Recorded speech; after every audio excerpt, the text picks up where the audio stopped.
સુરતમાં AMNS company પર કાર્યવાહી કરવામાં આવી છે। કંપની સામે કાર્યવાહી થઈ છે। સમાચાર સુરતથી સામે આવી રહ્યા છે। તો એએમએનએસ કંપની સામે કાર્યવાહી વહીવટીતંત્ર દ્વારા એએમએનએસ કંપનીને દંડ ફટકારવામાં આવ્યો છે। જેમાં વહીવટીતંત્રએ ₹18 કરોડનો દંડ ફટકાર્યો છે। તો સુરતની હજીરા રોડ ઉપર આ કંપની આવેલી છે। વધુ વિગતો સાથે સંવાદદાતા રાબિયા સાલે ફૂલ લાઈન પર જોડાયા છે। રાબિયા, શું છે વિગત?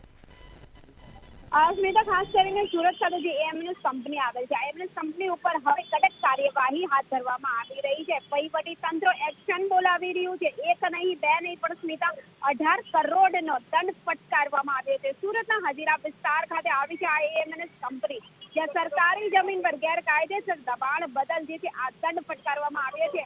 84 મામલતદાર દ્વારા જે છે આ ફરિયાદના આધારે તપાસ કરવામાં આવી હતી। મામલતદારની તપાસની અંતર સમગ્ર ભોપાળું ગેરકાયદેસર હોવાનું સામે આવ્યું હતું। સરકારી જમીન બાબતે લિટિગેશન રાજ્ય સરકાર સમક્ષ પડતર કરવામાં આવ્યું છે। ત્યારે હાલ ખાસ કરીને હજારો એકર જમીન પર ગેરકાયદેસર દબાણ કર્યું હોવાનું ક્યાંક સામે આવી રહ્યું છે। સમગ્ર પ્રકરણમાં 18 જેટલા કેસ 84 મામલતદાર સમક્ષ કરવામાં આવ્યા છે।